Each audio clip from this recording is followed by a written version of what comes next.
Guys, you know that at this channel we use intersexual dynamics to teach you about mimetic desire, imitated behaviors, and the many offshoots and implications of that fundamental understanding, that fundamental determinant of human behavior. So we are not really a news channel, but every so often we've got some earth shattering information to report. And today, big announcement. The boys down at the lab have discovered a lost verse to the song Jolene, Dolly's famous song about Jolene, that woman who's gonna steal her man. The lost verse goes, Jolene, Jolene, try harder to take my man.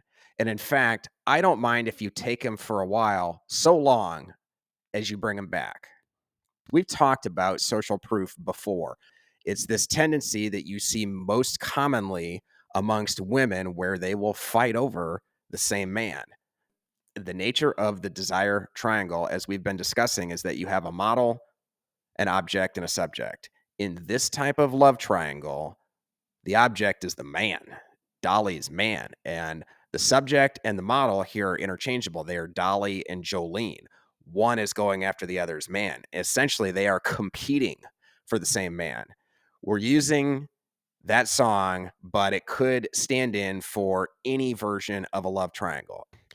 As we've said before, that in the context of relationships, this tends to be a one-way street more so often only because mate choice copying amongst women is much more necessary to identify fitness in men. Men can decide a woman's fitness based on her ass. Women have a much more complex vetting process, and if you can take a shortcut, you will. We're here to discuss mimetic behavior. Jolene, the desire triangle, is the perfect example to add color to what we already understand when it comes to intrasexual competition. A woman finds her man more attractive because another woman is interested in him. The mimetic gloss that we are adding to this eternal quandary is that Dolly and Jolene are twins. They are imitating each other. A woman needs other women to pursue her man to find him maximally attractive. If the dude is too easily won, he is not much of a prize. The problem for women, and men have a different version of it, but the problem for women is that in order to win this competition, basically you're stuck imitating each other. So Dolly has a couple of choices. In fact, she's got three distinct choices for how she can respond to the fact that Jolene is horning in on her actions. The first option that she has is to become more attractive. I get it. That's not much of an option if you're a 6 and you're competing against a 9. But if that's the case and Dolly's man actually had a legit chance of landing a 9, then Dolly was out of the running already. So it doesn't really matter how much more attractive a woman can get. Having said that, ladies, to the extent that you're coming to this channel for advice, you don't need me to tell you that being more attractive helps. So that's not really a solution. The second option Dolly has is she can write a song about it. This is clearly the worst advice you could possibly take if you're trying to hold on to your man, especially if that song becomes a hit.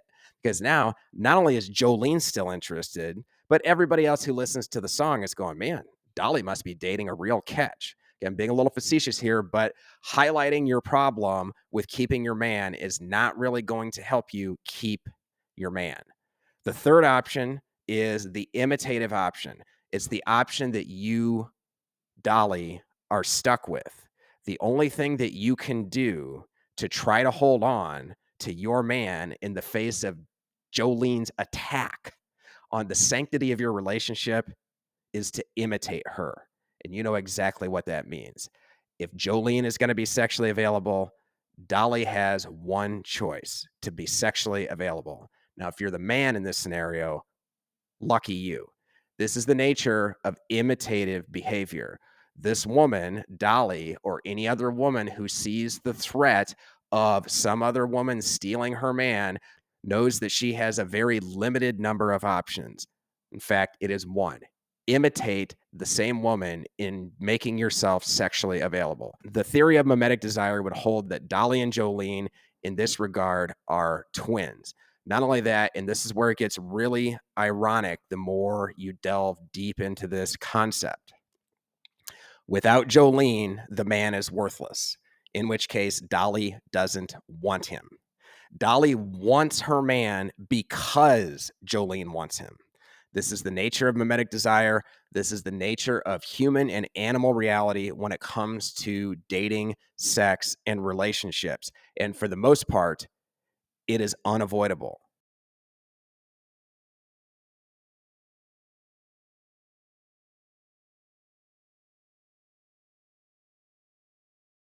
Thanks for listening. I know we're going to end on a bit of a down note. It's kind of fun that way. Just this nice abrupt little stop with, dude, there's nothing you can do about it. Actually, there may be a couple of things you can do. First of all, like and subscribe.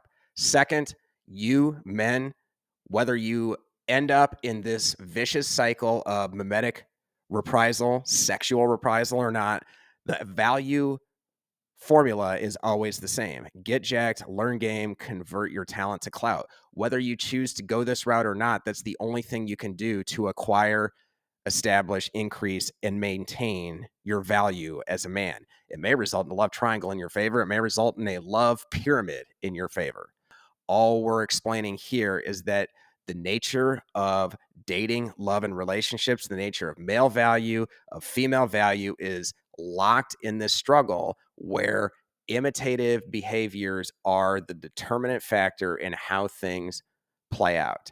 As you know, on this channel, we do not like to use the word should. We do not tell people what they should do. We try to offer you the truth underlying all human behavior, especially what motivates men and women when it comes to sex and relationships.